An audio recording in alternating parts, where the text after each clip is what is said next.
Hello, everybody, and welcome to What's the Story podcast. This is WTS 305. My name, Danny Murray. I'm Graham Merrigan. How are you, Danny? Right. I'm doing good, man. It's been a minute since we last did one of these. Life has gotten in the way and all that kind of crack. But I'm It's doing been good. a minute. Yeah, very good. Yeah, no Nice. complaints. As we're recording this, the big news story broke today. Breaking news. Breaking news won't be breaking news for time people are listening. They'll be sick of listening to it. But we're down a Taoiseach, Miro. Yeah, good riddance. Sayonara. Hasta la vista. Don't Au let the door revoir. hit you on the way out. Good luck to you. He'll probably gone to a cushy job in Europe. I reckon. Absolutely. I 100%. reckon. I reckon he'll go the way of is it Nick Clegg, the former the Oh, yeah, where did he UK. go? He's Mark Zuckerberg's representative on Earth. Pocketing it. What? Yeah. He's basically the lobbyist for Mark Zuckerberg in the political sphere. Nick Clegg Yeah, Nick from Clegg. Yeah, the the Lib the Lib Dems. Dems. Yeah, former. He's never. So there you go. I reckon that's the kind of gig Leo will go towards himself because Yeah, he's a I reckon he has something lined up anyway. I don't think he's just. He doesn't. He always thinks for himself about himself indeed. before anyone else. So I think this was always coming. He probably wanted to do the whole White House Oh, shebang he did. He wanted the Joe on Biden experience. Paddy's. Yeah, he wanted the White House experience, the Joe Biden experience. He got it, and then resigned. But yeah, as I said, good riddance. An awful Taoiseach, awful leader of the country, an awful politician. Didn't care for all sections of society. The CEOs of the country will be in mourning, but that'll be it. Grant, so yeah. Thanks. We haven't done a podcast in weeks, and part of the reason why is because like we're like we had a guest or two, just like timing didn't work out, fell through, and then we were like, we don't want to do it because this is going to be political, and we don't want to talk. And then here I am in the intro after swearing off politics straight away. I'm Yeah. like, well, there's only one fucking show in town, man. Yeah, but like if we put this podcast out at the weekend and we didn't mention it, I would be getting texts. How come you didn't mention the Radker resignation? So Yeah, it's true. it's only we're not going into a deep dive. He's gone. No. Everyone's happy that I know. So as I said for the Yeah, third time, good riddance to the Thatcherite. indeed, yeah, indeed, the reincarnation of Maggie Thatcher and all that crack. Um, yeah, so it has been a while since we done one of these, but that's all fine and well. Big news in the couple of weeks that have passed since we last done one of these is Ballybrack Bulls own Dublin. Yes. Or Dublin is yellow and black. Yes. After what a game. What a game Unbelievable. against Colester. Beat them by 4 points in Leopardstown at the North Anglia International School. And it was can't express how amazing it was with the big crowd in attendance. And in the third quarter they got back in. We were leading them the whole game. Then we went 4 points behind, and I was thinking for a split second, I was never really worried, but I was thinking, are we going to fuck this up? And we didn't. And when we got that basket to get it back to a draw, the place exploded. And Yeah. then Mark scored a layup to take back the lead. And yeah, brilliant game. Absolutely brilliant game. Up and down game played with great sportsmanship. And we finished the league before the playoffs second, which is our highest ever finish.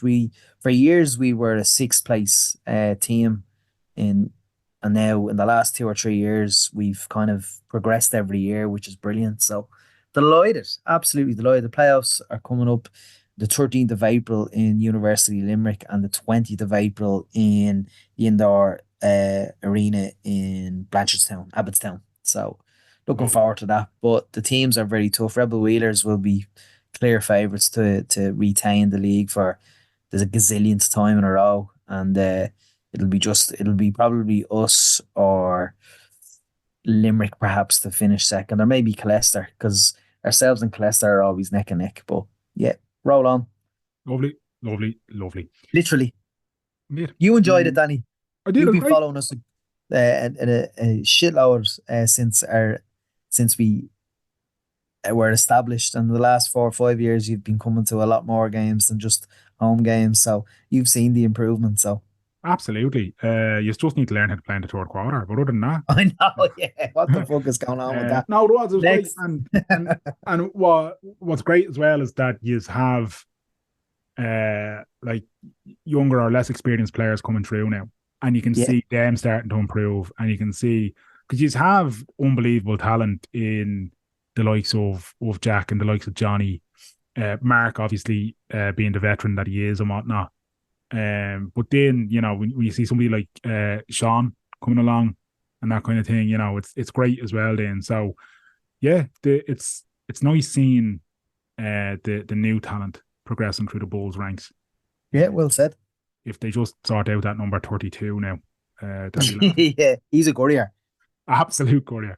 But yeah, well done to you and the Bull. And it was nice to see Valine and Jason back as well on the Yeah, court, playing well. stalwarts. But yeah, well done to Lead the by Bulls. example. Great season. We wish as well in the playoffs and all that kind of cracks well now. Thank you. Right. Shall we go on to the guest for this week? Or is there anything Who else are you we want to do? talking to this week, Danny?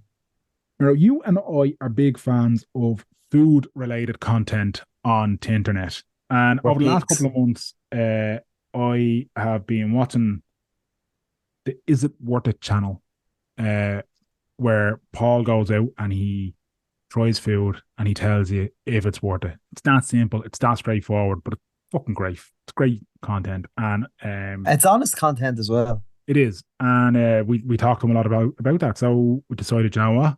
We like what he does. Seems like a good guy. Let's ask him on the podcast. And he said yes. So Mhm. here he is. Paul from Is It Worth It? Paul, thanks man for joining us. Myself and Mero I've been saying for years that we'll go down rabbit holes of just watching food video and food content related. So I've been watching your videos now for the last like 6 months, and I'm constantly drawn to it when I'm like, I don't have to give that one a fucking six. Oh, so firstly, thank you for creating content that I love, and secondly, man, just yeah, thanks for me for agreeing to chat to us. Yeah, thanks for having me on, lads. I'm pretty sure everyone says that at the start of a podcast, don't they? It's like, thanks for having me on. It's the formality. That's it. You Yeah. know what I mean? Yeah. Yeah, I This get is the your fuck this is your first podcast interview as well, Paul. Yeah, this is my first one. I was doing some research earlier. I listened to like 15, 20 minutes, all I had, but I got a bit of research in, seeing if these are weirdos or if these are all right. So yeah. Stalkers. Bit about. It's a bit about. Have you ever had a long phone call? I'm not a man for phone calls. Genuinely, if one of my friends rings me and I don't know what they're ringing me for, I'm not answering. So well, then Because you they'll put me on the spot to do something I don't want to do. So I'll let them ring. I'll let it ring out, and then I'll text them what you want. yeah, Because then I can make up my own mind, you know? well, this then I was gonna say if you've had a long phone call, you've got plenty of practice for a podcast. But I mean, this is Yeah, he doesn't. well, even that right. See the way you were saying that, though, I'm the exact same, right? My phone hasn't been on loud in about 5 years. Just on silent, and I just like rarely would I actually answer the phone. I will happily let it go to voicemail, or I'll just be like, I'll text them in about 20 minutes. Oh, sorry, I missed you. Oh, Yeah. Yeah. Well, I think if you've got a long or a loud voice or ringtone, you've got to be over the age of 50. Like if definitely. you hear that behind you, you're like, that has to be like a 56-year-old. But it's mad because now you mightn't be old enough to remember this, but back in the day, Paul, right? Back in the day, you You used to make us feel ring. ancient now, Danny. I'm telling you, right? You used to ring the same sort of numbers that the dirty phone lines were. Those 15, was it 1570, 1550, those kind of things. You'd ring them to get ringtones for your phone. Oh God. Do you remember this Yeah. now? Yeah, I And do remember. back I in the never, day, never Nokia's used them and all. though. Did you not? No. I did. I had the Inspector Gadget ringtone. It cost £4. My ma went mad. I think LimeWire was the first thing. Yeah, Downloaded LimeWire and songs off Napster. that. Yeah. Yeah. Cupid's Great though, Chokehold wasn't was my ringtone for about 5, 6 years. it? Jesus. I used to work for a mobile phone company, and you'd have people ringing in. What the fuck is this 1550 on my itemized bill? And you'd be telling them you'd have a directory of all the 1550 numbers, Yeah. And you'd be saying, "Oh, you ordered a ringtone. I didn't order a fucking Oh my ringtone." God, And then yeah. you'd end up having to say, if you've got any young kids or niece or nephews, you'd want to just ask them if they did it. They'd be absolutely flipping. Yeah, the old polyphonic ringtones back in the day. Polyphonic, My yeah. Jesus. Paul, you create wonderful content. How did you get involved in it? Yeah, that's a good question. So I'm only doing it about a year, I'd say now. So I have my own food pages, and Hmm. then I work for a travel company. So Right. it's basically me, and so I'm like in front of the camera, and then we have a videographer. So there's Mhm. two of us to do it, and we've built that following, I think 60,000 in the last year, and then my following I think Unreal. is like 17, 18,000 just food like. Yeah, yeah. Yeah. Um, The food stuff is how you came to my attention. And other than me going, who the fuck's your man shouting boom at me? What's this now? You know what I mean? But it's so simple, but the second I saw it, it reminded me very much of the guy in Barstool Sports who does the pizza reviews. Dave Portnoy, they call me Pave Portnoy. The, the, No. I've just got a few abusive comments saying that, no way. Because like I was like, this is brilliant though. That's because like I mean, he obviously just does pizzas, right, which is grand and whatever. But you were doing everything. Mm. But it was like the is it worth it scale. I was like, Yeah. I'm loving this now, right? Because there's a bit of crack in that as well. Like, but like for anyone who hasn't watched the videos, right, give us like a quick sort of this is what it is and this is what it's about. Like, So I do just like, well, I do short snappy ones, and then I do longer form food videos. I'm not an expert in food. I never claim to be. I'm not a chef, anything like that. I'm just for the average Joe who wants to know. Like, I'm not going to tell you if the fucking pickle complements the beef. That's not what I do. I'm just going to tell you if it's shit or if it's good, and I'll also give you the prices of stuff. And my main thing is that you can't buy me. Like, you yeah, can ask any of the restaurants that I've eaten in, even the invites. You can ask any of the restaurants to have a look at the messages I've sent them. I'll show you. All of them say, they'll ask me to come in. I'll say, yeah, no problem. Just to let you know, though, mine are 100% honest. It doesn't matter if you pay me, if you don't pay me, you give me free food. It's 100% honest. So that's basically what I think I'm different to a lot of them. yeah. And it's And only it it's only was when I got into doing them, right? Because like the big names in the uh, ones that give tens out of 10, right? Um, that's why I sort of started. I would watch their videos, and then I'd go into the places and the food would be terrible. It's like, this fella is a piece of shit. Like, he's telling me food is great and it's not. So I yeah. was like, I'm just gonna do it for the average fella, and I'm genuinely gonna be honest with all the stuff I do, and And that's basically what I want to get following from. it's great because I can't remember which burger place it was in the city centre in Dublin you went to with your man, the owner was like trying to butter you up and everything. Jody, Heisenberger. Heisenberger, yeah. Yeah, And you yeah, like I think that he gave you the cameraman Cal, he gave 2 beers or all this and you yeah, like yeah, these are yeah, just calling it yeah. out. These are like, look at he's buttering us up. He knows what he's actually Because they're all doing it. They're all doing it to all these like food creators, but you don't see it. So I'm just trying to show you, like, if Yeah, you go in with a camera and you have 10 followers, these fellas don't know how many followers you have. So a lot of them are nicer to you. So sometimes when I get invited into places, I have to just, like, the experience end of it, just disregard that because they're just going to be overly nice to you anyway. yeah, yeah, So you just have to go with the food on them ones. It's yeah. funny you mentioned there about the some of the creators where you constantly it's only as you said it that I now know what you're on about, that they will just say 10 out of 10 for everything. So they're actually, that's a bit of a fucking So fraud. so when I started, right, that it pissed me off so much before I started, all the ones who gave it 10 out of 10. Then I started, and I actually respect what they're doing. I can't do it. I genuinely can't do it. Hmm. But I respect what they are doing now more than I did before I started. They're building businesses from what they're doing. Yeah. And businesses are way more like happy and likely to work. Like, businesses won't work with me because they know that there's a chance that I'm going to say something's fucking dog shit or something. But So should it's they like, want a why would they PR get me? person as opposed to a critic? Sorry? They want a PR person then. They don't want Yeah, you. yeah, 100%. But that's what, like, if you're a business just like if you're a business owner, who are you going to get? You're going to get the fella who could give you a 2 out of 10, or are you going to get the fella who just says everything's unbelievable and banging? Yeah, yeah, and I think that's like it's weird because I've always had a little bit of suspicion towards a lot of the kind of the review world as such. Do you know what I mean? And then you see even some of the kind of the more established newspaper critics, and I'm just kind of like every second restaurant I go into has a certain award from a certain reviewer from the Irish Times, and I'm like, some of them awards you have to actually pay for to like. There to you get go. Out, and that's the exact thing. I'm like, right, hang on a second. Like, it looks great. You walk past, you go, oh, Jesus, all right, the Irish Times have been in here and they've said it's wonderful. You must give it a bash. It's and like, you're eating all paper paste. You know, you're it's like the podcast awards. You have to pay to go to it. Yeah. You have to pay to go to the podcast awards. You have to pay to enter. No, that's probably just some private company that have made them awards to try and make some money. Like, absolutely. That's the way a lot of these things go, isn't it? But like, it's and they'll have a star-studded red carpet, and the nominees for new podcast of the year or mini crime, whatever, true crime, they're all on the same catalogs as such. And you're kind of going, what's the story here? We got an email years ago about it, and then Danny went to fill it out, and he messaged me and he says, "Here, this is €250 to enter. Will you just leave it?" I said, "I'm not paying €250." Like, what sort of? Don't want an award. That was about 6 years ago, so it's probably more. Probably more money now.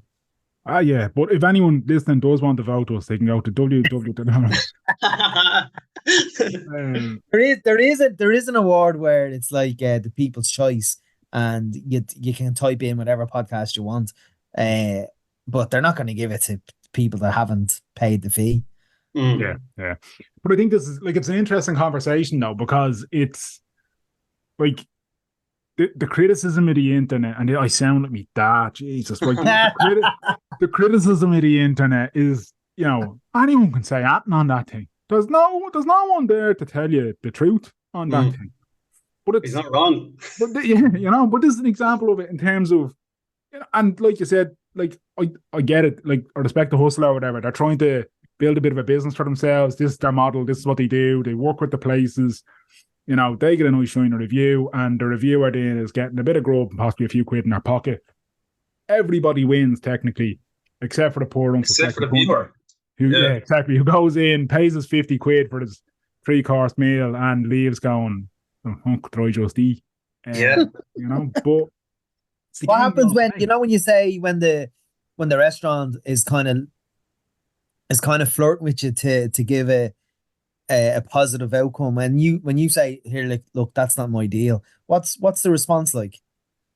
Some just won't like they all say it's a very similar message you get sent from all, you know, hi Paul, we absolutely love your work, we'd love you to come down and try out our food, we've got a new menu, we'd love you to promote it. And then I'll reply like, I don't promote restaurants. If you'd like me to come down, I have no problem trying your food, but just to let you know, it's going to be 100% honest. And if you're giving me food for free, I'm telling my audience.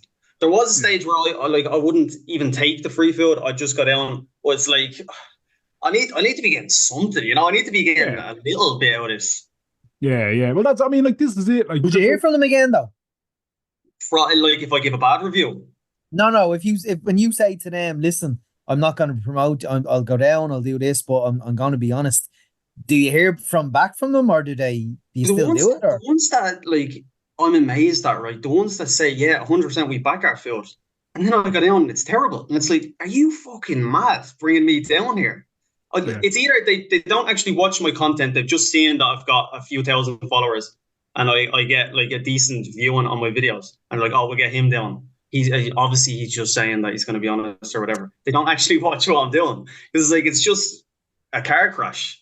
Yeah, what a mad industry! Like, it's very it's no like Gordon Ramsay kitchen nightmares where like you're on a TV show with a Michelin Star chef who literally is in here to save a restaurant. Don't be trying to tell him that you're amazing and the restaurant's great.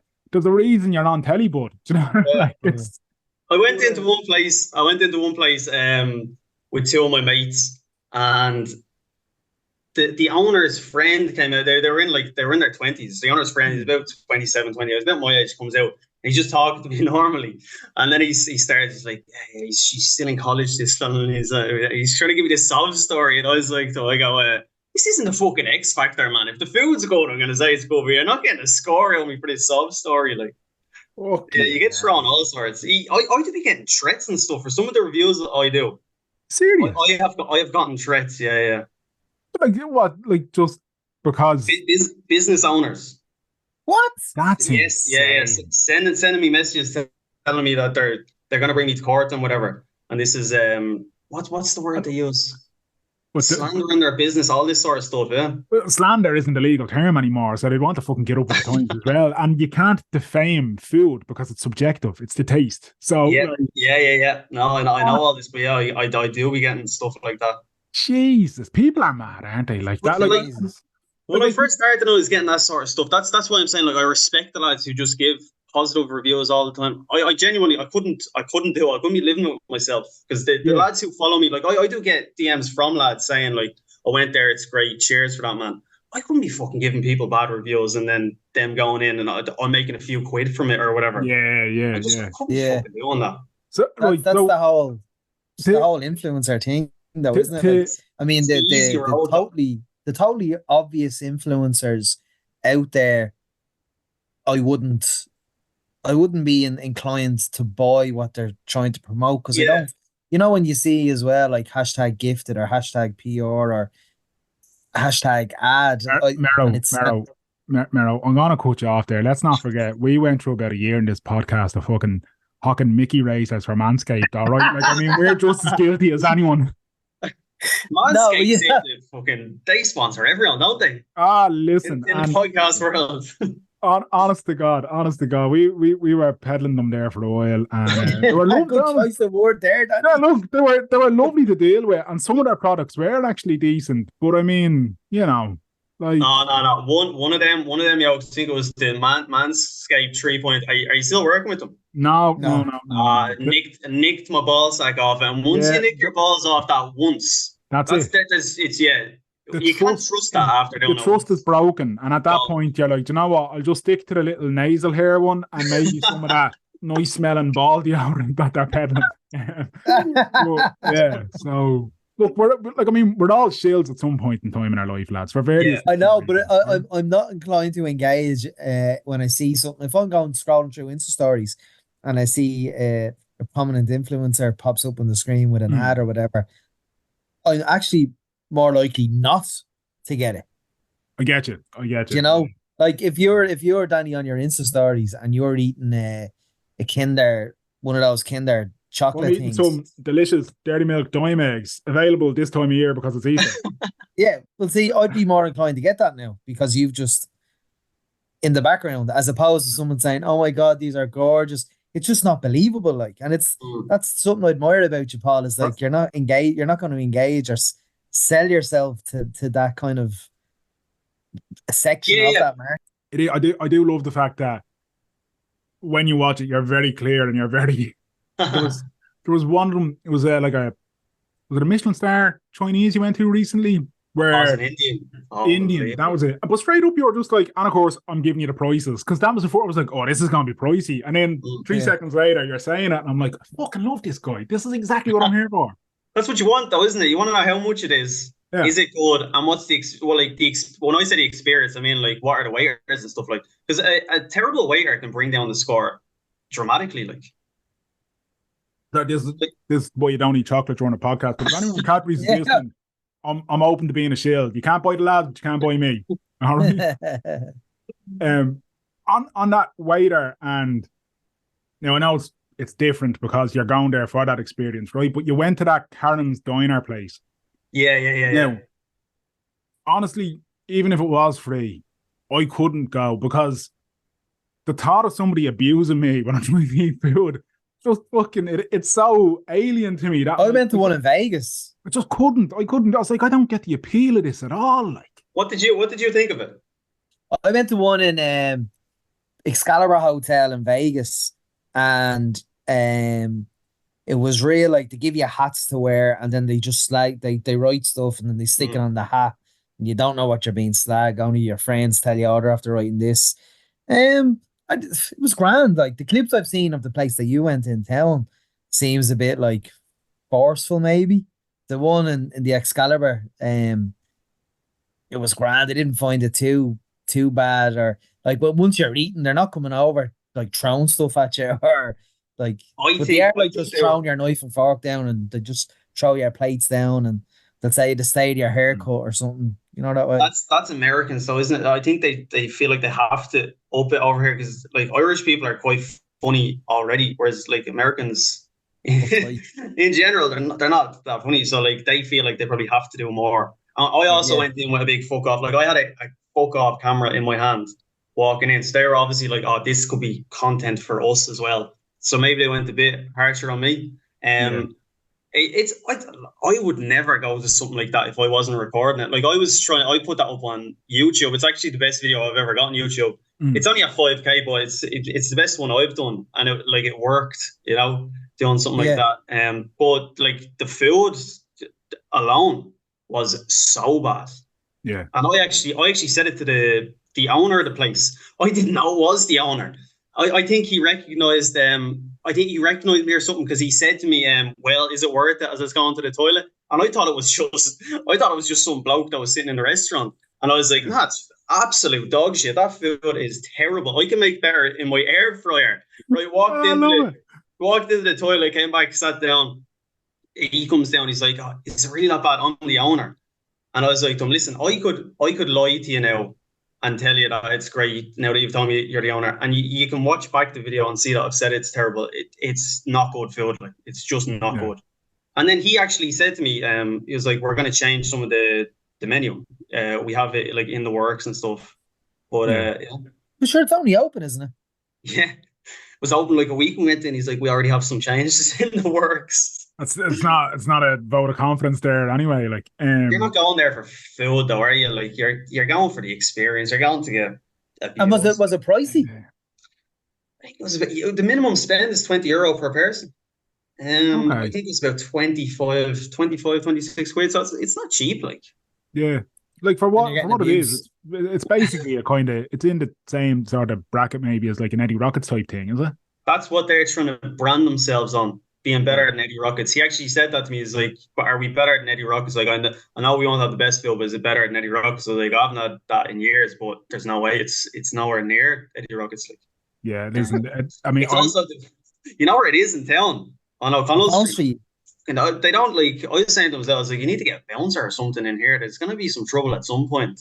Jesus, yeah, yeah. Gee, Eddie Rockets, though, man. I'll go back to Eddie Rockets as long as they keep giving that Cajun and garlic sauce, man. Yeah. Heard of Eddie it. Rocks are always changing their menu though, was lately in the last 4 or 5 years. They seem to change it once a year. Whereas they went about 20 years with the exact same menu. Yeah, you and I went there a couple of months ago. We went to, was it Second Captains? No, Off the Ball, was it? Which one? We went to one of them live and we Second got Eddie Captains, Rockets. yeah. And we got Eddie Rockets beforehand. And I think that's the first one I've had in a long, long time. But, Jeez, I forgot we went to Eddie Rockets, yeah. Yeah, there you go. It's not bad. Like them places have their place. You know, like Eddie Rockets, Domino's. It's like it's a 6 out of 10 every time, but you want it every few months. You Yeah. know. That's it. Yeah, That's you know what. That's what it is. absolutely, yeah. It's that kind of steady. Like you're never going to be blown away by it, but you kind of know what you're getting, and you're like, I'm willing to accept that. Yeah. You know? To try and make it a little bit more positive, then Paul. On the is it worth it scale, then you've had a few places that have got like there's been decent nines and all in there. Yeah. Is there somewhere in Ireland that is kind of pound for pound the best place to go in your opinion for food? Like, is Galway better than Limerick? Is Limerick better than Dublin? What's out there, man? The best county to go to. I'm the one that should be able to articulate these things when I'm hosting a podcast 9 years. But yeah, what you said. The best county to go to. I think Dublin, but I've tried so much more food in Dublin than other places. Like I've tried food from all over Ireland, but I've tried the most in Dublin. So I think Dublin has pound for pound the best spots. Yeah, but the best place in Ireland, on the island of Ireland. Let's be specific here. On the island. This is going into the occupied six, Mero. Brace yourself. It's Flow Pizza on Newton. Yes. I've heard of it. Something was it Newton? Is it Newton Ards Road? No, Newton. Yeah, Newton Ards Road. Unbelievable. Yeah. It's different I've for heard of it. It is unbelievable. Have you had it, Danny? Is that the drive-through place? No. No. They open like 4 hours a day, and once they sell out, they're done. Like That's it. They're done. Like, yeah, unbelievable. I used to go to work in Belfast every so often, so I went in one day, and it was. Have you had it a few times? Yeah, it's only once, and it was. It's hard to explain how good it is. It's a pizza, is it? Yeah, but it's just different. Yeah, it's just different. The dough, and like, if you ever heard your man that owns the place talk about pizza, it's like a science to him. Yeah. Like he puts his life into it. The place in town, the New York place, is getting rave reviews. Yeah, I haven't had that either. That's Love in Dublin. Yeah. Anyone who watches Love in Dublin loves that place. Oh, really? That's what that place is. It's good. What are you saying there, Paul? That's what it is. It is what it is. You know, that's their place. Yeah, and they come after you if you don't like it. Rate it against the place in Newton Ards Road. No, it's different. It's different levels. It's like if you're comparing it to football. Do you watch football? Oh yeah. It's like top of the Premier League to like relegation zone. It's like Luton against City. That's what it is. It's good. You know, they're in the same league. Still Premier League. Yeah, it's still Premier League. Have you had both of them, Danny? Have you had Bambino and? No, I haven't had Bambino's. The best pizza I've had in Dublin was Pinheads. No way. Yeah. Now. That's beside the Ficco's chipper, close to Harold's Cross, like just over the bridge. Yeah, it was a little bit outside town, all right. I remember that one. But yeah, I live in Laois now, so I don't get to go to have sort of, if I'm in Dublin, I'm going for a sit-down restaurant kind of job. I'm not getting a little grab-and-go jobby anymore, as much as I would love to. And I can't convince my wife to go to Zaytown, no matter how much I try. Like, so for someone like you live in Laois and you watch the videos, what do you get out of them? Like, if you're never going to go to the places, you just like see me butcher. Is that what you? No, it's right. It's entertainment value for one, right? Because I'd watch food content all day, and like everybody, my attention span is getting shorter and shorter because that's just the way stuff is being fed to us now. Do you know what I mean? So, like, I've watched the YouTube videos that you do as well, but definitely it was I don't do TikTok. It was Instagram. I don't know if are you on TikTok as well? Yeah. TikTok would be where I'd have the main following. You sent me the TikTok before, Danny. It was definitely Instagram. So I'm not on TikTok, Graham. Oh, sorry. I'm nearly 40 years old. If I'm on TikTok, man, there's a knock on my door from people who want to check the internet history. Like, do you know what I mean? So, but for me, it's entertainment, and it is that whole thing of like I still lie to myself and say, you never know, I might be over there. I might, like, you doing one in Galway, and I was going to Galway, and I was like, Dobros, let's see what Paul thinks of Dobros. Do you know what I mean? Stuff like that. Yeah. And then when, like, some of the ones that you've got, like I said, you've done that, the Indian place, you've done Emerita. Anybody from Ballybrack will know what Emerita is, because it's where people from Ballybrack go for special occasions, right? Shut down recently for health implications. People say they're cooking pigeon or something in my pigeon or duck or something. That rumour has been going around since the early 2000s. No, they were actually shut recently. They were shut, yeah. Seen on the journal, restaurants that were affected by HSE stuff and for closures. Yeah, but they weren't cooking pigeon, Mero. Do you know what I mean? No, I didn't say that. I'm not saying that. That's what the rumours are saying. They weren't cleaning the kitchen and all.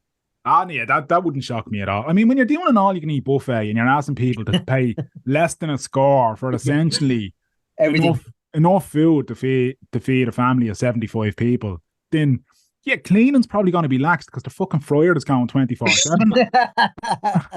I've only ever had it once and I didn't like it at all. It's cooked to order. It's a cooked to order all you can eat. It's bizarre. I've been there twice, and like, it was grand. Like for what you're paying, you're kind of it's grand. It's grand.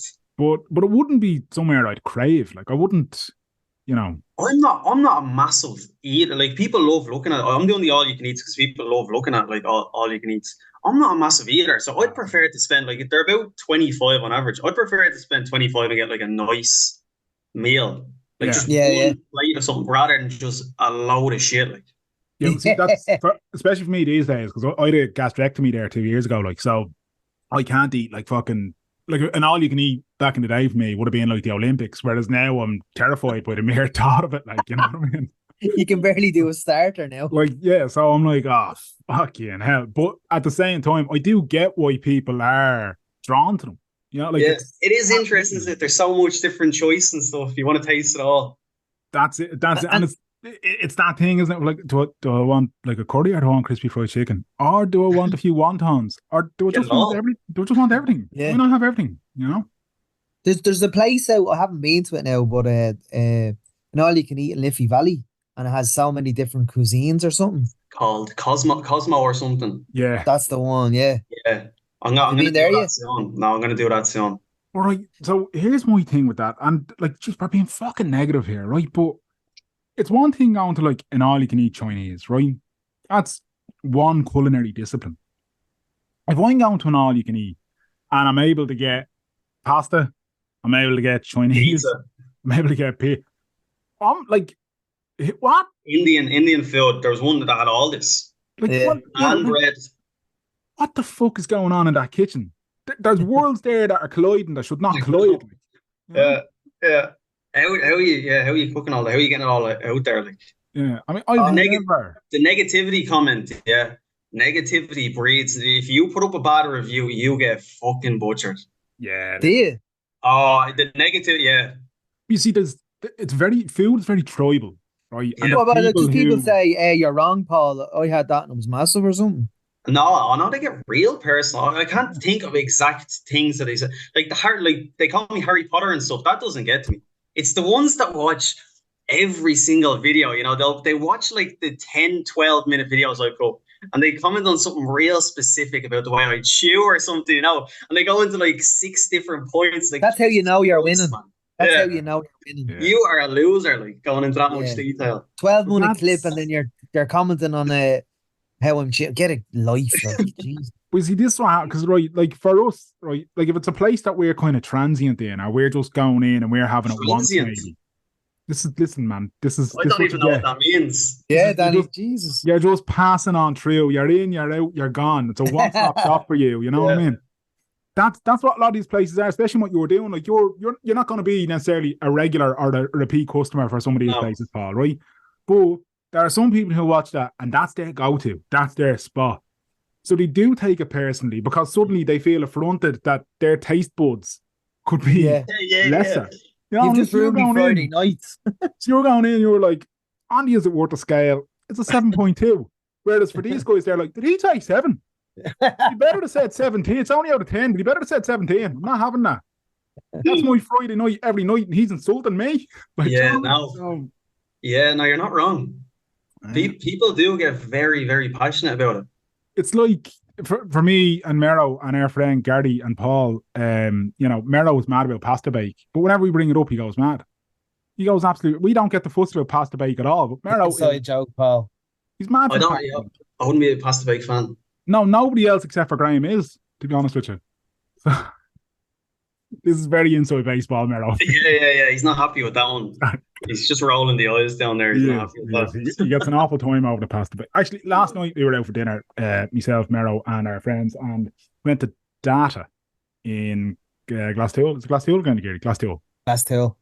And there's a few of them knocking about the place, isn't there? There's Greystones and there's Greystones, Bray, Glass Hill, and Black Rock might be. yeah. But And it's Pakistani and it's absolutely sensational. yeah. Now I will qualify it by saying it's Pakistani, but I still just got chicken tikka. Yeah. They're very similar, aren't they? Pakistan and I am Phil. quite basic in that regard, but it was absolutely beautiful to be fair to it. Yeah. Very And nice. this podcast happens to be brought to you this week by Data Restaurant. No, it's not. No, it's not. How long have you been going, lads? How long have you been doing it for? 9 years.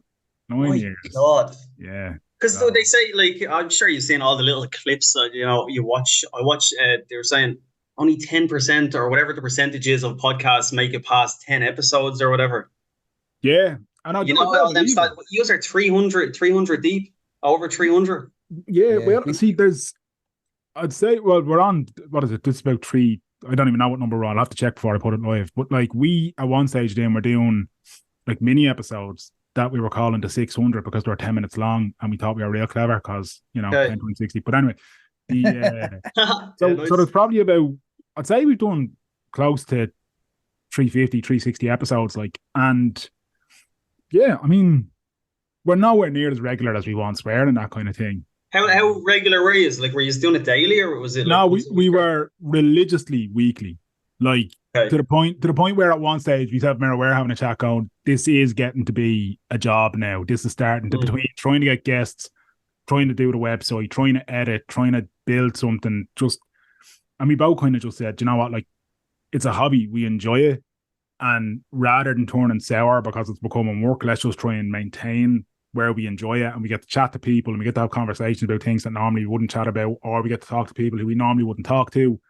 And thankfully, listeners have stayed with us over the years and kind of they've been along for the ride as well. So, and sometimes it Whose works like out great. whose idea was it to start it? Was it both your ideas or like because 8, 9 years ago? I'm just trying to think back. Like there was Yeah. podcasting. What it wasn't really. What or was it? It Was it? wasn't in Ireland. No, it 2015, it wasn't. wasn't.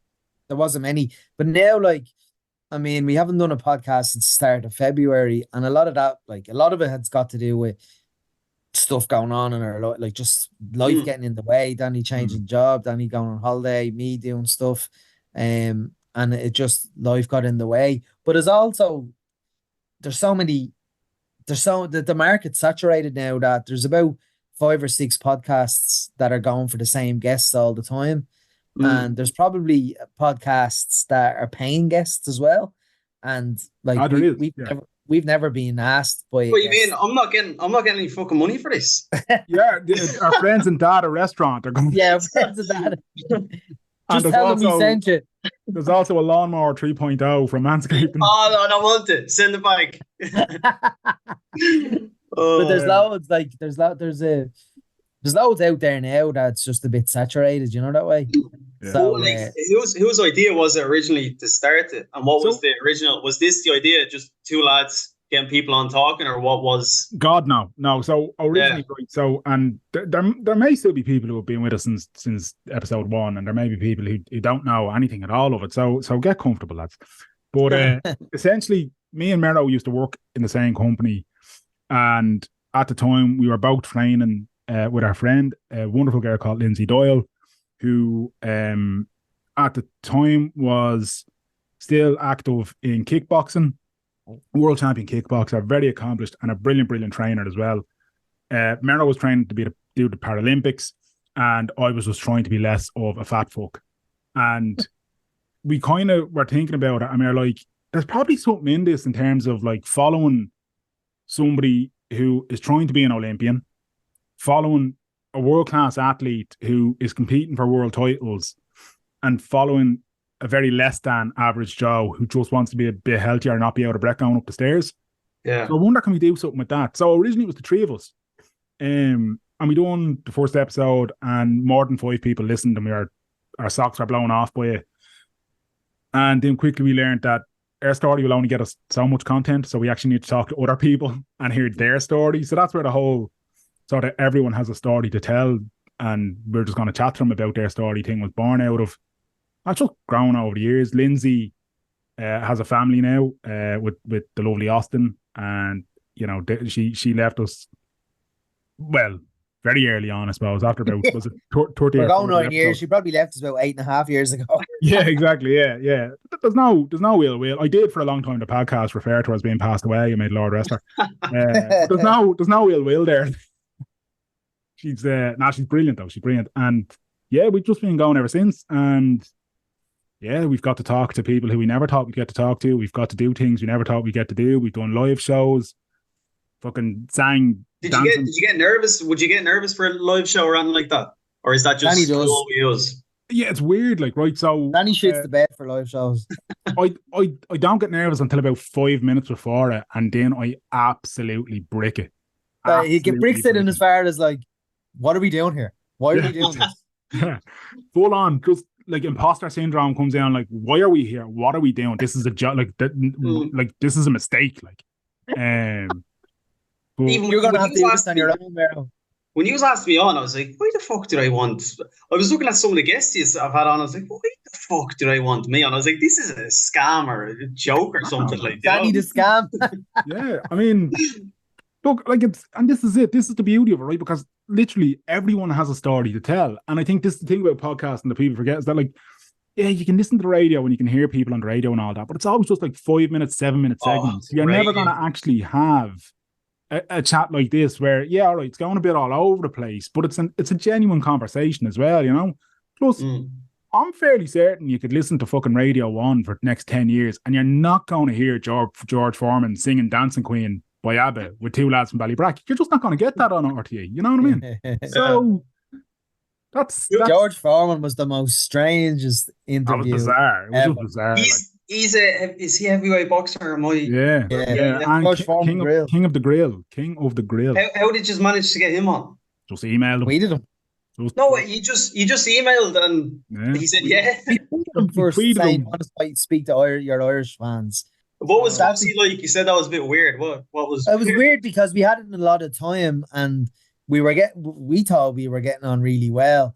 And a lot of the time when you go through official channels to get a guest, you will be given a lot of the time. Say when we had Becky Lynch, I think we had 15, 20 minutes and she was loving life with us. So she said, lads, let's just keep going for another few minutes. And I think we might have been expecting that with George, but he was kind of in character. And then it was like, right, guys, time's up. And we're just like, we're like, oh, okay, he had to go and be a pastor in his church. Yeah. Oh, Jesus Christ. But in fairness, you can't be late for mass. Especially when you're the man doing the sermon, you know what I mean? It was still very surreal, though. It was still very.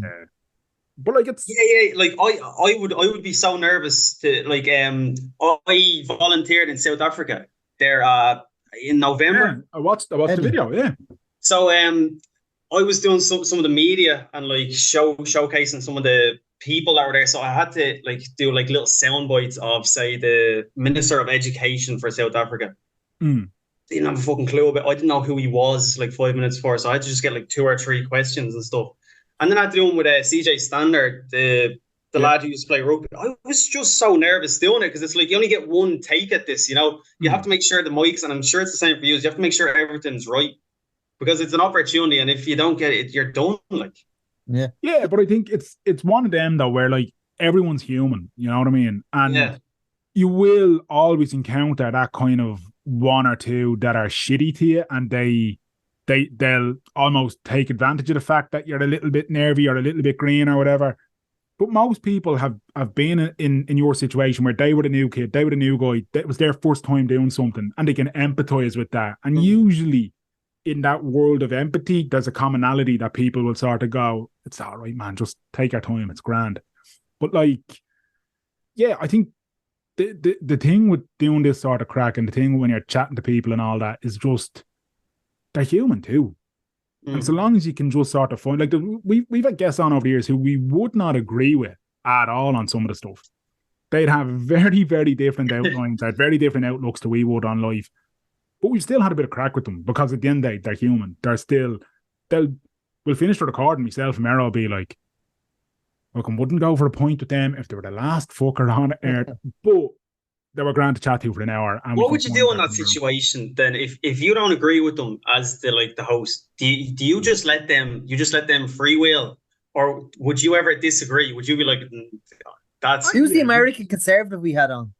Michael Graham. Michael Graham, right? Yeah. So had a bit of a so what were his views? Like, what were his views that he strongly didn't agree with? The gun laws. So he'd be a right leaning Republican, a media guy in America, and he used to be on George Hook show on News Talk for a while as a contributor, and he used to do some Irish media rounds and that kind of stuff.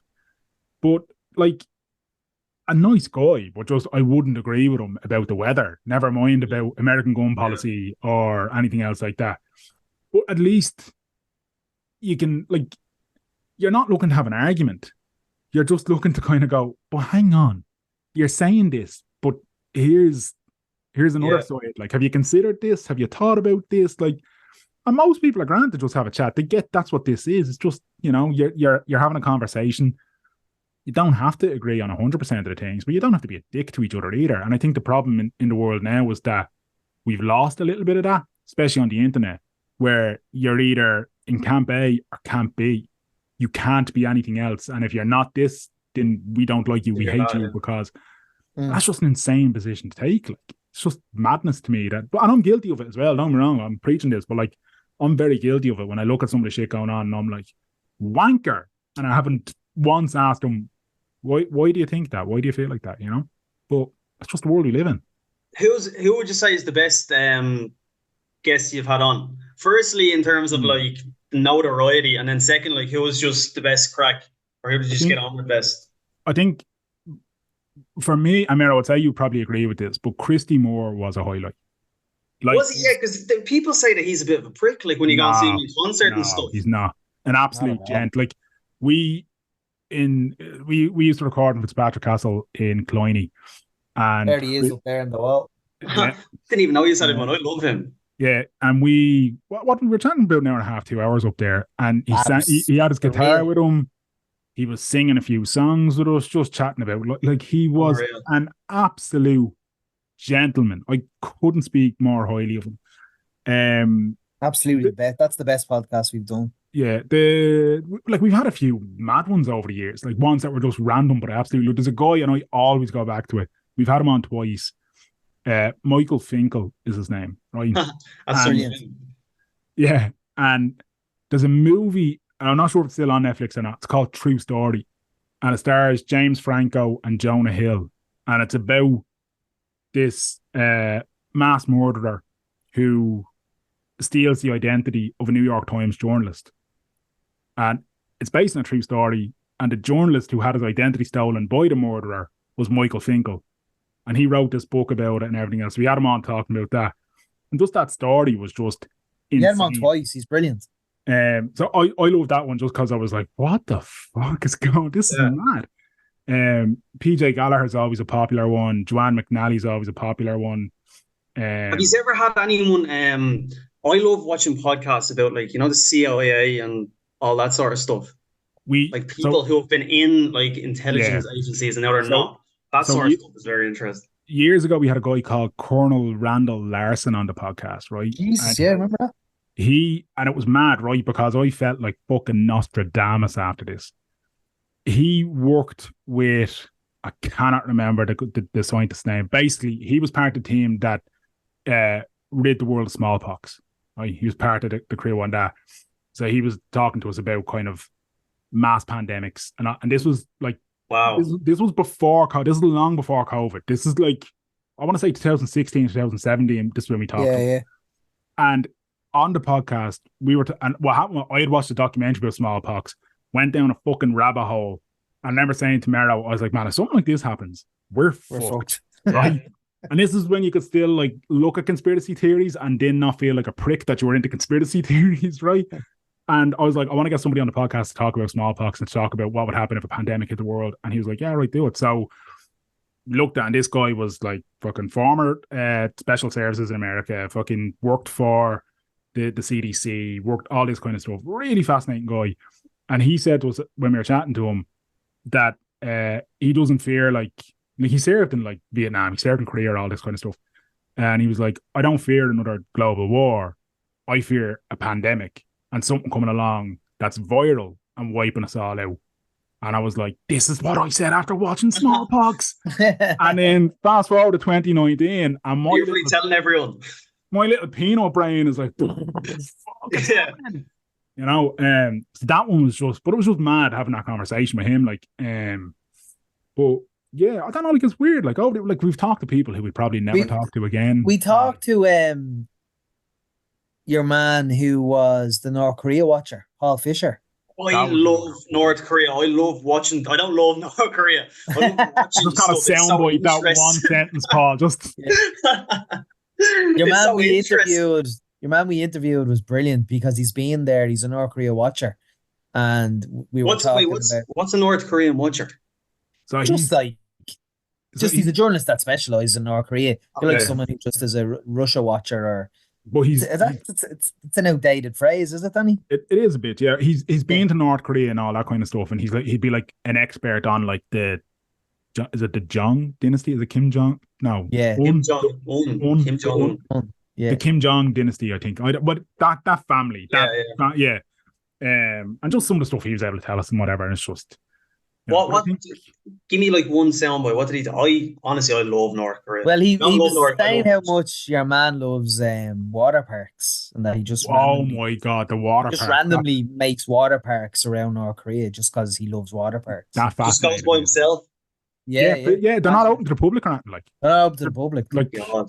so, and then like afterwards, he was like, you can check. He's like, you can go. There's like satellite images of just like these water parks just appeared and disappeared, and then another one because he gets bored of the slides, so he wants new slides all Yeah, the time. yeah, yeah. He's like a big fucking child, like.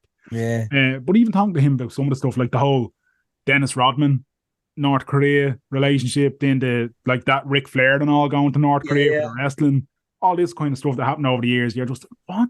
This is mad, like. Yeah. What was his Yeah. name? I'm gonna go back and watch that one. Paul Fisher. Paul He Fisher. wrote a book as well, and I can't remember the name of the book off the top of my head now. He's probably had several books to be fair to him, but there was one about North Korea in particular. Mero, you put me onto it and I read it. It was absolutely brilliant. Yeah, yeah. Yeah, it was a really interesting listen to. Like I found myself just forgetting that we were involved in an interview and I was just listening to him. It was just That's fascinating. incredible. Yeah. If you've got someone like that on, do you do like would you do research for 3 or 4 hours? You just don't do any research. No. That's the point. That's the point of the podcast because it's kind of like it's like you're sitting in a pub having a few pints and you're just talking and like and you just talk and then get into a segue and get into tangents and we obviously the people we ask on we obviously know a bit about to start the first 10 minutes, but you're counting on the rest of it then just to kind of organically speak about the subject, the like expert. It's worked for us and it's worked against us in terms of like I can imagine like have you got any pricks on that just like don't really ask you any questions and you just have to keep on at and you're like I don't know anything about this. We've funny enough we've had someone on that has flipped and started asking us questions instead of us asking them questions. Very recently, Paul. Very recently. Paul. No, I think like it's we've had people maybe who were conversationally shy, and that's kind of where the lack of preparedness. And it wasn't that they were prickish or anything like that. It was more so just like they'd answer the question, but rather than that question leading to something, it was very kind of like, that's all there is for that one. Okay, and then you're kind of scrambling and whatever. Like, but 90%. I haven't had many bad ones though. No, on all the episodes we've done, I'd say it's single digits. Yeah, that's what all the podcast hosts say. That is. Yeah, exactly. Yeah. We don't have any bad guests. And again, just remind people, we're brought to you by Dada. We're brought to you by Manscaped, Cadbury's, Dairy Milk Diamond. No, but I did like again. It goes back to that piece of kind of like pretty much every guest we've had has come from us, like sending them a cold tweet, sending them a cold message on Instagram, or sending a cold email. Them being good enough to respond and say, "I'd love to have a chat with you lads." And that's all in good faith. So then, like, it's in their interest as well, not to be prickish to them and whatever. And it's like there have been ones where we've kind of said after, like, our dad said to us, being like, "Oh Jesus, lads, I just clammed up. Sorry." And we're like, "Oh, look, don't worry, it happens, you know." And it does happen. But I think,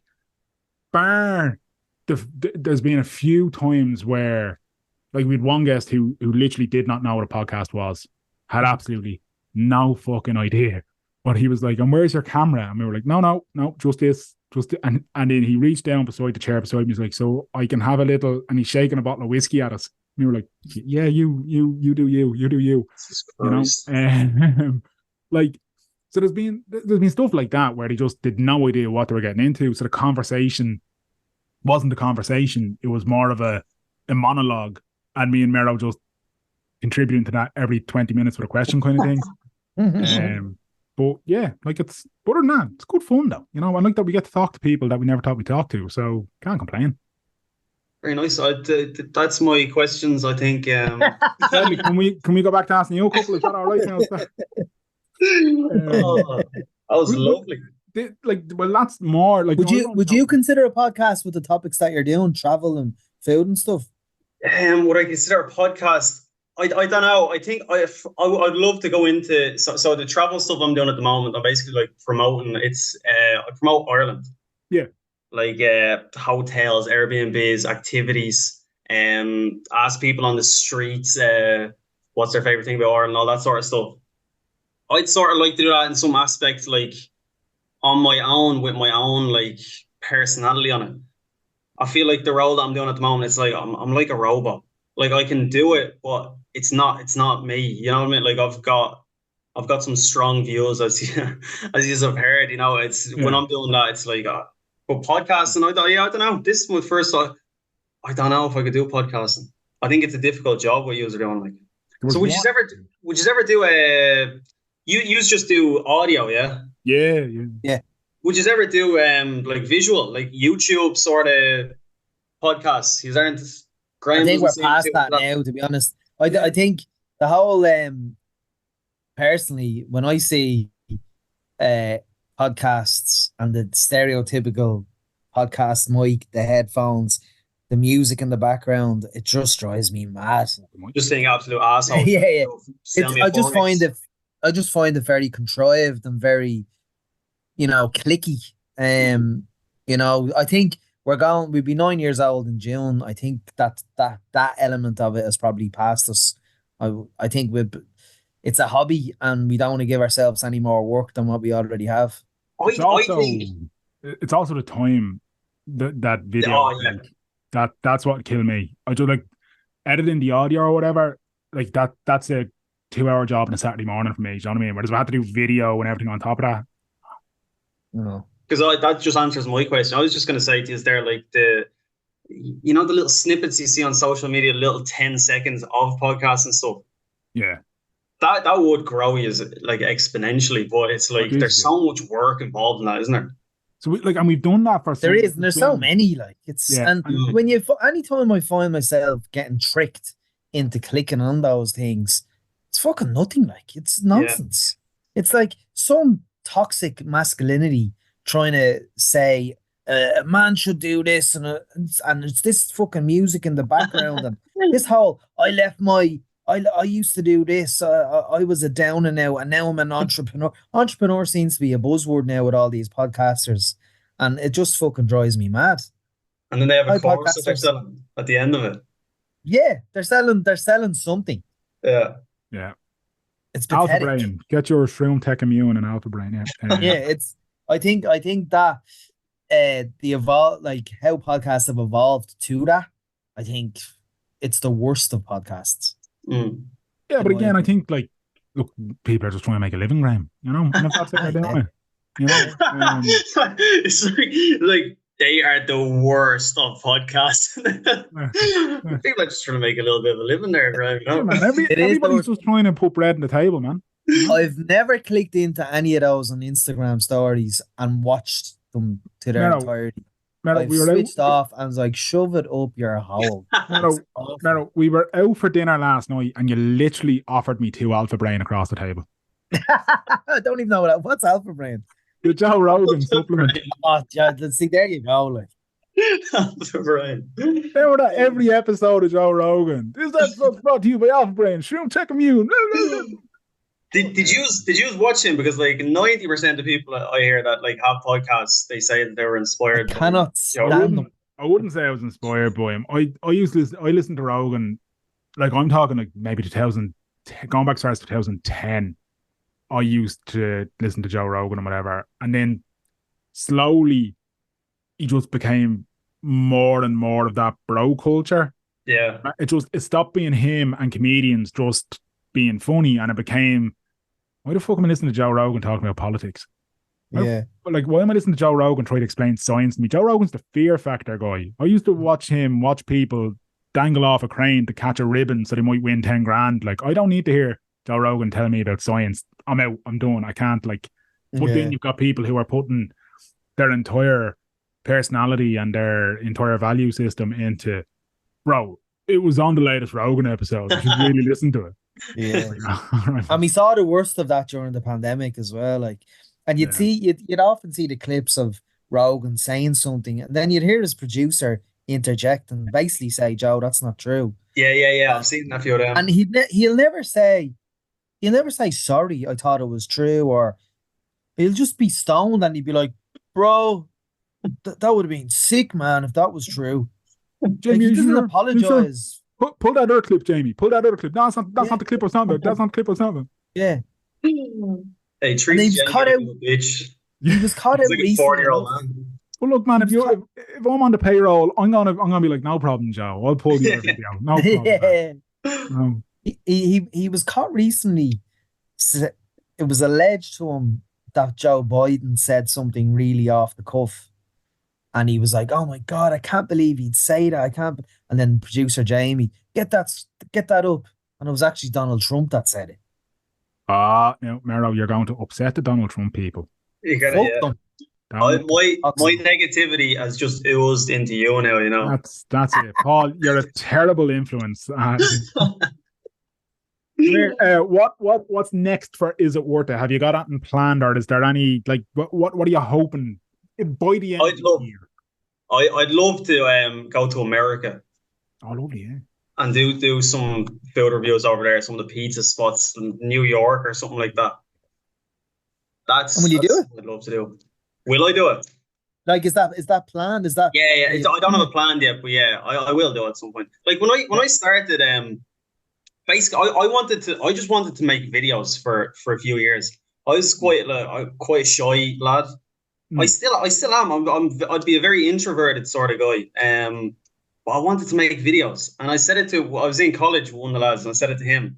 It's like I'd love to do it. We should do this together. You know, I sort of needed someone to do it with me. I didn't feel like I could do something like that by myself. And he was very supportive. He was like, "I'll help you. Like I'll hold the camera or whatever, but I'm not doing them." And Yeah. then like one day, I just done one day, and I was like, "Fuck, like I think I can do this." And then you keep doing it, and like I look back on some of my first ones, I was like, I was terrible. I still feel now I am terrible at them, but I'm Mm. getting better, Yeah. and I just hope that as I go on, I can just keep on getting a little bit better every day. And That, yeah, that's Daddy? it though. Like that's it. Like I wouldn't listen back to any of our early episodes purely because I know they're cringe and they're awful. But again, like they're a place in the time and they're a marker for you to go, okay, I did this good. So now I can take that, I can keep going, and I can learn something else good, and I can.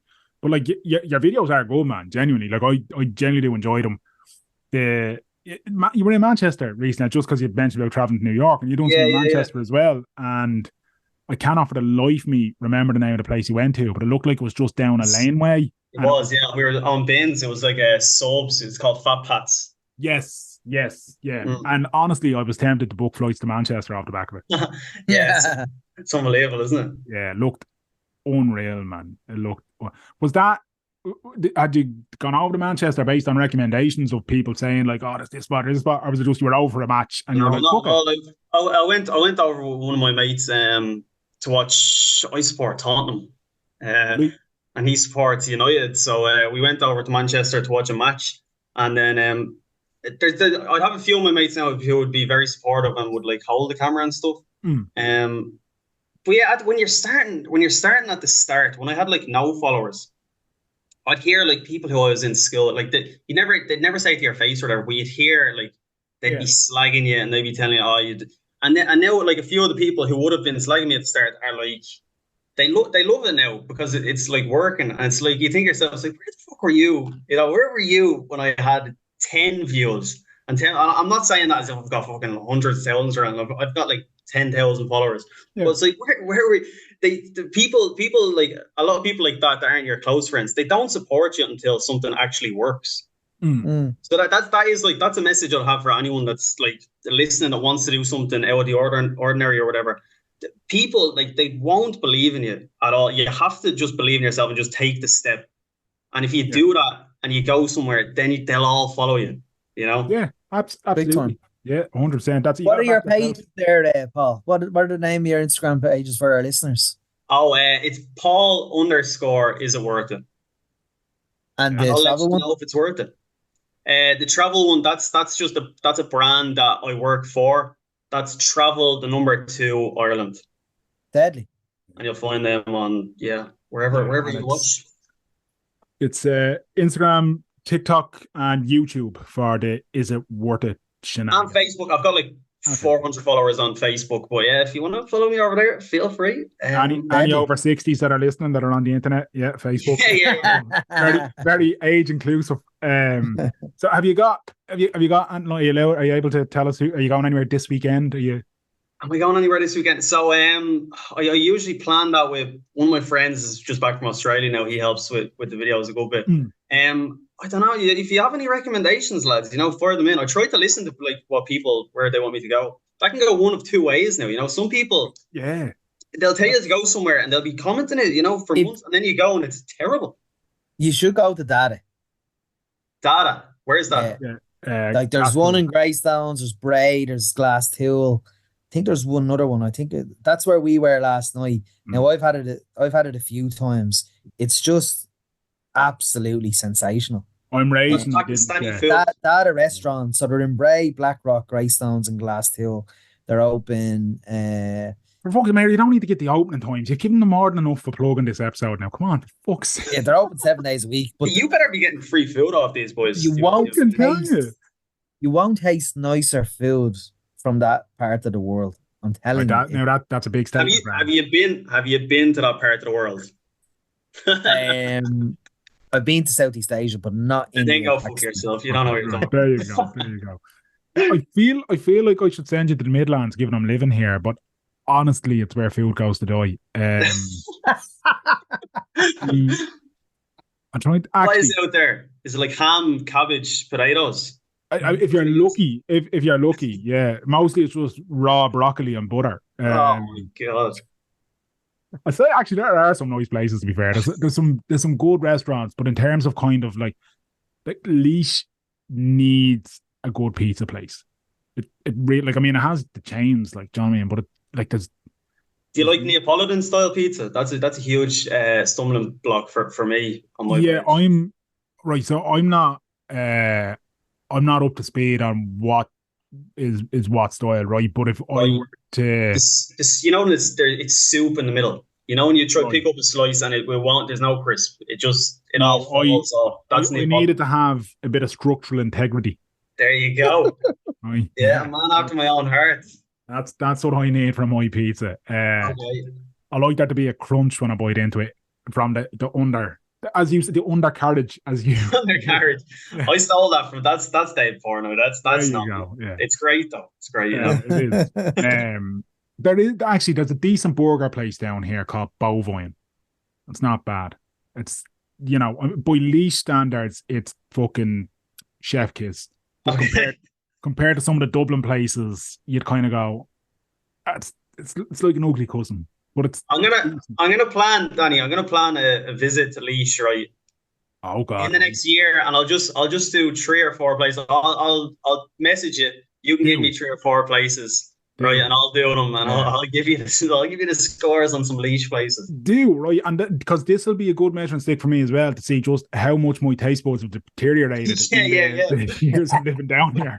I don't do sushi. My wife likes sushi. There's a sushi. I don't like sushi. You don't like Grand Perfect. That's your. I'm having sushi after this call. No, I don't. I can't get. I just no. I actually ate before I came on because I heard you saying that you need to eat before you get onto one of these because you never do it though. We do be lepping. Yeah, we always make them. Although today I did eat before I came on, mostly because I didn't have lunch and I was fucking lepping. But yeah, Paul, we've taken more than enough your time, and you have chocolates and a cup of tea to be getting to as well. Which Himalayan salted caramel.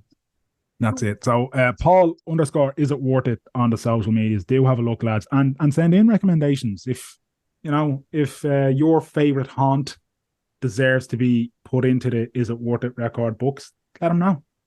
I'll let you know. I will 100% let you know. Paul, thanks a million, man. Appreciate it. And all the best of the channel Paul. And everything that's coming after. Cheers. A good chat, that. Gentlemen. Wasn't expecting him to interview us the way he did, but you know what I mean? Like, that's all right, Graham. That's all right. That's the beauty of podcasts, isn't it? Podcast chat. Like, it's unusual that the tangents were directed by somebody else for once, which it was nice. What I mean? Like, it was our first pod back in a few weeks, so I mean, first pod back means somebody else kind of doing the heavy lifting, which is great. Right. So But yeah, Paul's a good guy and really enjoyed that chat. Do check out his content and send on recommendations. And you know, if you disagree, if you've been to somewhere that he's been and you think you scored, don't be abusive about it. You can disagree with him. It's fine. Just don't be a dick, lads. That's life, innit? Unless it's to Leo Radgar, he can fuck off. Anyway. That's about it for this week. Nice one to return to. Yeah. And you want We'll to see you in May. Yeah, 2025. Yeah, I'm tired, Maro. I don't really have anything else to say. Do you have anything else to say? I'm all good. We let everybody go home to their beds. I got home to watch some of Paul's content. Yeah. Nice. Try find somewhere to go out. Try find somewhere that's given a high score, and then you go and see, is that score genuine? I'll see if it's worth it.